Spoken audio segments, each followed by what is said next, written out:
Hello friends, welcome to my YouTube channel J study classes. तो दोस्तों, आज मैं इस वीडियो में आपके लिए लेकर आ चुका हूं हिस्ट्री मतलब इतिहास क्लास 10 बिहार बोर्ड का चैप्टर 4 भारत में राष्ट्रवाद। इसका हम दीर्घ उत्तरीय क्वेश्चन कराने वाले हैं। अति लघु और लघु हम उसका वीडियो बनाकर डाल चुके हैं। आप डिस्क्रिप्शन में लिंक होगा, वहां जाकर चेक कर लीजिए। हमारे चैनल पर जाइए, सभी प्रकार का क्वेश्चन से मिलता रहता है। तो वीडियो को लाइक कर दीजिए, चैनल को सब्सक्राइब कर दीजिए, क्योंकि हमारे चैनल पर सभी प्रकार का सब्जेक्टिव क्वेश्चन आता रहता है। चलिए वीडियो को स्टार्ट करते हैं।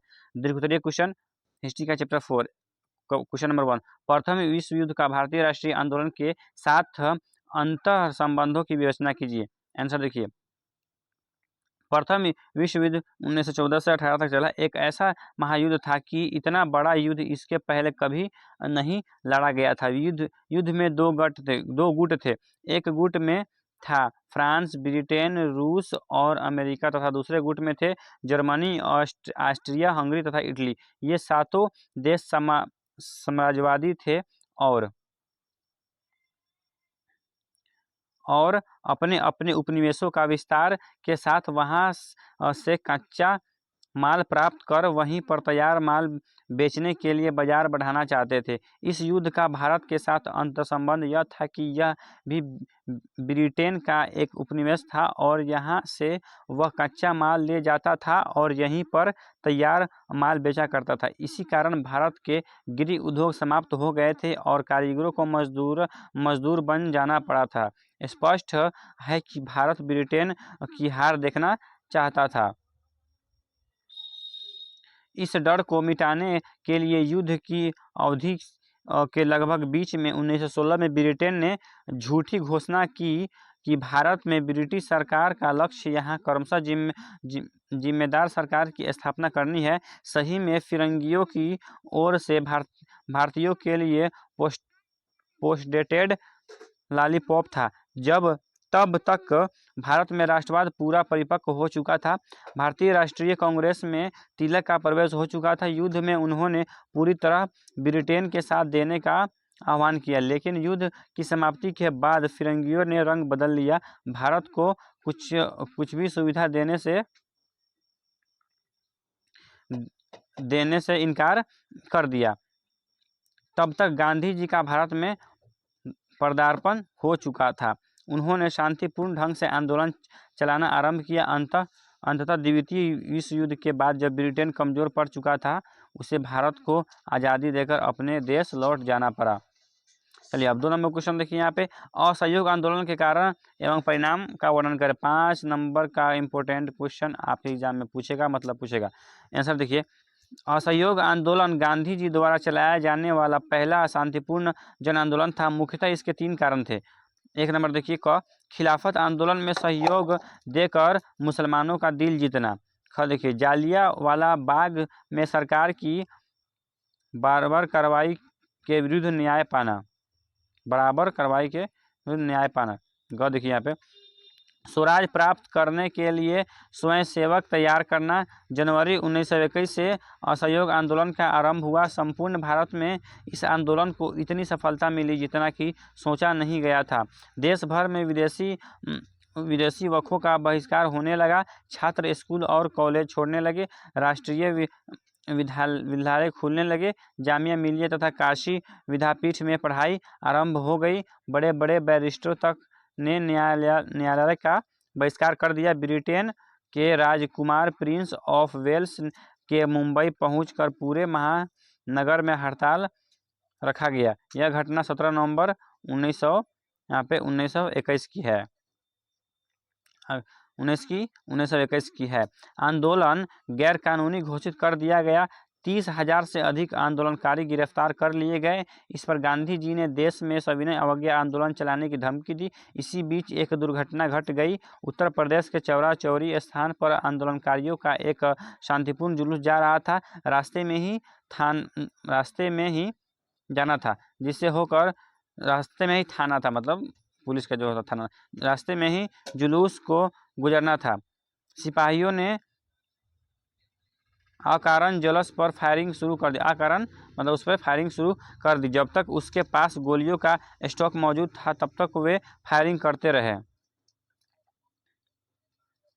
गोलियों के समाप्त होते ही वे थाने के अंदर छिप गए।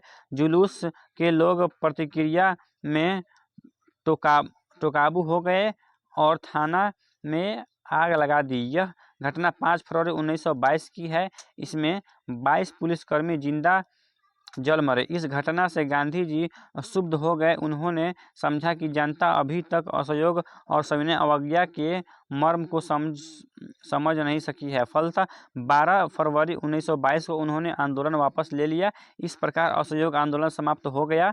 यद्यपि कि कांग्रेस के कुछ नेताओं ने गांधी जी के इस निर्णय का विरोध भी किया। 3 नंबर क्वेश्चन देखिए, सविनय अवज्ञा आंदोलन के कारणों की विवेचना करें। इंपॉर्टेंट क्वेश्चन 5 नंबर का क्वेश्चन है, ये पूछेगा मतलब पूछेगा, ये लिखा रख लीजिए। आंसर, असहयोग आंदोलन को समाप्त हुए 1 दशक हो चुके थे। भारतीय राष्ट्रवादियों के बीच एक शून्यता की स्थिति आ गई थी। इसी बीच कुछ ऐसी घटनाएं घटी कि गांधी जी को सविनय अवज्ञा आंदोलन चलाना पड़ा। कारण निम्नलिखित थे। 1 नंबर देखिए, साइमन कमीशन 1919 का एक्ट पारित करते समय सरकार ने कहा था कि 10 वर्षों बाद इसकी पुनः समीक्षा होगी, किंतु नवंबर 19 को ही साइमन कमीशन को भेज दिया। कमीशन में 7 सदस्यों में कोई भी भारतीय नहीं था। भारत में इसकी विपरीत प्रतिक्रिया हुई। स्थान पर कमीशन का भारी विरोध हुआ। इस स्थान पर कमीशन का भारी विरोध हुआ। 3 नंबर, नेहरू रिपोर्ट। उसी समय तत्कालीन भारत सचिव लाई विस्कल-हैड ने व्यंग किया कि भारतीय आज़ादी तो चाहते हैं, लेकिन वे अपना संविधान तक नहीं बना सकते जिसके सभी को मांग हो। मोतीलाल नेहरू ने इसे चुनौती के रूप में स्वीकार किया और 1928 में संविधान तैयार करके दिखा दिया। इसी को नेहरू रिपोर्ट कहते हैं। 3 नंबर देखिए, विश्वव्यापी आर्थिक मंदी। 1929-30 की विश्वव्यापी आर्थिक मंदी का कुप्रभाव भारत पर भी पड़ा। मूल्य में भारी वृद्धि हुई। भारत का निर्यात गिर गया, लेकिन अंग्रेजों ने यहाँ से धन ले जमा नहीं किया। अनेक कारखाने बंद हो गए और पूंजीपतियों की स्थिति पतली हो गई, मतलब बेकार हो गए, मजदूर बेकार हो गए। 4 नंबर, समाजवाद का बढ़ता प्रभाव। इसी समय समाजवाद का प्रभाव विश्व में तेजी से बढ़ रहा था। कांग्रेस में भी इसका दबाव महसूस होने लगा। समाजवाद के प्रखर नेता सुभाष चंद्र बोस थे, जिसके कारण उन्हें कांग्रेस छोड़ना पड़ा। उन्होंने कांग्रेस ही नहीं, देश को भी छोड़ दिया। तब जवाहरलाल नेहरू भी अपने को समाजवादी होने का दिखावा करने लगे। 5 नंबर, क्रांतिकारी आंदोलन का उभार। इसी समय मेरठ षड्यंत्र केस तथा लाहौर षड्यंत्र केस ने देश के नवयुवकों में सरकार विरोधी विचारधारा को उग्र बना दिया था। पूरे भारत की स्थिति विस्फोटक हो गई थी। बंगाल में क्रांतिकारियों की टोली खुलेआम घूमने लगी थी। 1930 में चटगांव में सरकारी शस्त्रागार लूट लिया गया। इसका नेतृत्व सूर्यसेन ने किया था। इसी का नाम मास्टर दा था। 4 नंबर यहाँ पर देखिए, भारत में मजदूर आंदोलन के विकास का वर्णन करें। यहाँ पर देखिए आंसर, औद्योगिक प्रगति के साथ मजदूर वर्ग में चेतना विश्व भर में बढ़ रही थी और भारत भी इसे अछूता नहीं था। उद्योगों के बढ़ने के साथ साथ मजदूरों की चेतना वृद्धि हो रही थी। 20वीं सदी के शुरुआती दशकों में स्वदेशी आंदोलन का प्रभाव भी मजदूरी पर पड़ा। 1917 में अहमदाबाद के कपड़ा मिल के मजदूरों ने हड़ताल कर दी थी। उनकी मांग थी कि उसके बोनस में कटौती नहीं की जाए। गांधी जी ने मजदूरों का मांग को समझा और उसका समर्थन भी किया। मिल मालिकों को झुकना पड़ा और मजदूरों की मांग माननी पड़ी। सन 1917 की रूसी क्रांति का कम्युनिस्ट इलेक्शन इंटरनेशनल तथा श्रम संगठनों की स्थापना कुछ ऐसी विदेशी घटनाएं थी जिनका प्रत्यक्ष प्रभाव राष्ट्रीय आंदोलन एवं मजदूर वर्ग दोनों पर पड़ा। 31 अक्टूबर 1920 को कांग्रेस पार्टी ने all India trade union Congress की स्थापना की। C.R. दास ने सुझाव दिया कि कांग्रेस द्वारा किसानों और मजदूरों को राष्ट्रीय आंदोलन में सक्रिय रूप से सम्मिलित किया जाए। साथ साथ जब तक उठ रहे इसकी मांगों को समर्थन भी किया जाए। समय के बीतने के साथ वामपंथी विचारों को समझा जाने लगा और उसकी लोकप्रियता मजदूर आंदोलन को मजबूत बनाया, जिससे ब्रिटिश सरकार की चिंता बढ़ने लगी। उससे मजदूरों के खिलाफ दमनकारी उपायों को भी अपनाया। इसी क्रम में मार्च 1929 मकच्छ वामपक्षी नेताओं के विरुद्ध मेरठ षड्यंत्र के नाम से देशद्रोह का मुकदमा चलाया गया। इसी समय 1930 में सविनय अवज्ञा आंदोलन आरंभ हुआ। इस आंदोलन में मजदूरों ने भी भाग लिया। 1931 में all India national trade union Congress, Hind मजदूर संघ और यूनाइटेड ट्रेड यूनियन कांग्रेस नाम से 3 ट्रेड यूनियन को सिमट गया। इसके बावजूद राष्ट्रीय आंदोलन के प्रमुख नेताओं सुभाष चंद्र बोस, जवाहरलाल नेहरू आदि ने समाजवादी विचारों से प्रभावित होकर मजदूरों की मांग को समर्थन दिया और उसे जारी रखा। 5 नंबर क्वेश्चन, भारतीय राष्ट्रीय आंदोलन में गांधी जी के योगदानों की चर्चा करें। आंसर, गांधी जी के कांग्रेस में प्रवेश करते ही पार्टी में एक नई जान आ गई। अफ्रीका जगाचीजी को अंग्रेजों के विरुद्ध लड़ाई में काफ़ी यश प्राप्त हो चुका था। 1917 में चंपारण कपिलहे साहबों से किसानों का उद्धार कराकर गांधी जी अब महात्मा गांधी बन गए। पूरे देश में इनके पीछे चल पड़ा। कांग्रेस, जो पहले कुछ प्रमुख लोगों की संस्था थी, अब संपूर्ण जनता की संस्था बन गई। गांधी जी ने 1920 में असहयोग आंदोलन का कार्यक्रम दिया। लोग सरकारी नौकरियां त्यागने लगे। सरकारी स्कूलों कॉलेजों का छात्रों ने त्याग किया। जितना ही आंदोलन तेज होता गया, सरकारी दमन भी उसी हिसाब से यहाँ पे बढ़ता गया। 1922 तक 30,000 लोग जेलों में बंद किए गए। गांधी जी ने अब कर न चुकाने का अभियान चलाने का फैसला किया। तभी चौरा चौरी कांड हो गया। फलतः गांधी जी ने आंदोलन स्थगित कर दिया। पूरे देश चकित रह गया। अब सामाजिक कार्यों को आगे बढ़ाने का कार्यक्रम अपनाने का गांधी जी ने आह्वान किया, किंतु गांधी जी गिरफ्तार कर लिए गए और उन्हें 5 वर्षों की सजा हो गई। 1930 में गांधी जी ने सविनय अवज्ञा आंदोलन आरंभ किया, जिसके तहत दांडी यात्रा कर समुद्र के किनारे जाकर उन्होंने नमक बनाकर कानून तोड़ा और अपनी गिरफ्तारी दी। उसके बाद देश भर में गांव-गांव में नमक बनाने का काम शुरू हो गया। लोग गिरफ्तार होते गए।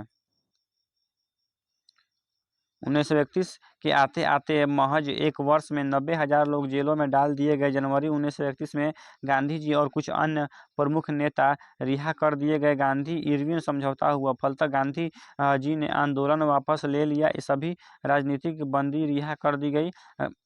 गांधी जी ने इंग्लैंड जाकर गोलमेज कॉन्फ्रेंस में सम्मिलित होकर स्वीकार कर लिया था। कराची अधिवेशन में इसे मान्यता भी मिल गई। गोलमेज कॉन्फ्रेंस में गांधी जी को कोई लाभ नजर नहीं आया। फलतः सविनय अवज्ञा आंदोलन पुनः चालू हो गया। अब की बार 1933 तक लगभग 1,20,000 लोग गिरफ्तार किए गए। 1934 में पुनः आंदोलन रुक गया।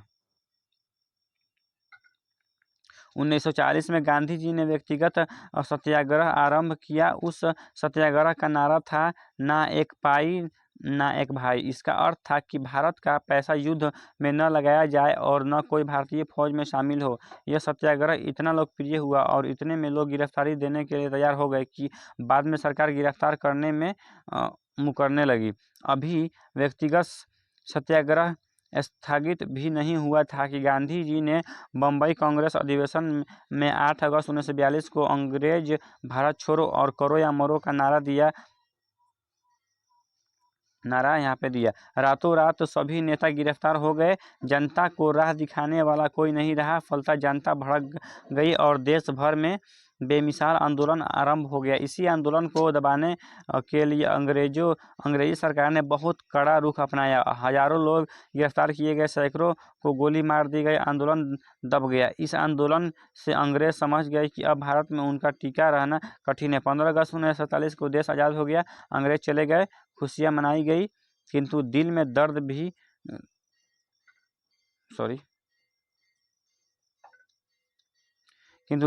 दर्द भी कि आज़ादी तो मिली, किंतु देश के टुकड़ों में बांटकर।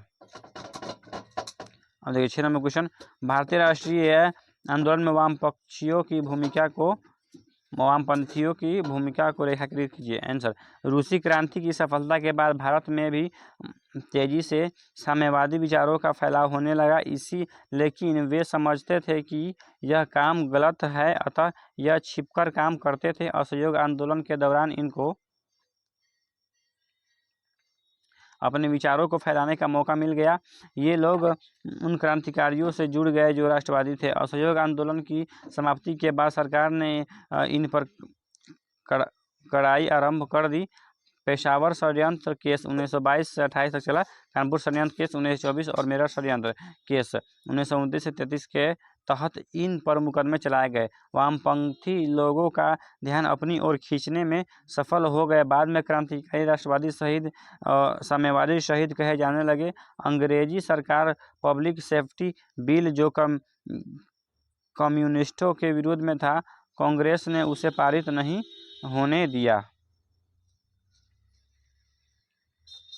फलतः कम्युनिस्टों ने कांग्रेस को अपना समर्थक मान लिया। फल हुआ कि देश में कम्युनिस्ट आंदोलन प्रतिष्ठा प्राप्त होने लगा। दिसंबर 1925 में सत्यभक्त ने भारतीय कम्युनिस्ट पार्टी की स्थापना कर डाली। अब ब्रिटिश साम्यवादी दल भी भारतीय कम्युनिस्ट में दिलचस्पी लेने लगी। यद्यपि अब तक भारत में अनेक मजदूर संगठन बन गए थे और कार्यरत थे। इनके पहले की कांग्रेस समर्थित all India trade union Congress AITUC की स्थापना हो चुकी थी और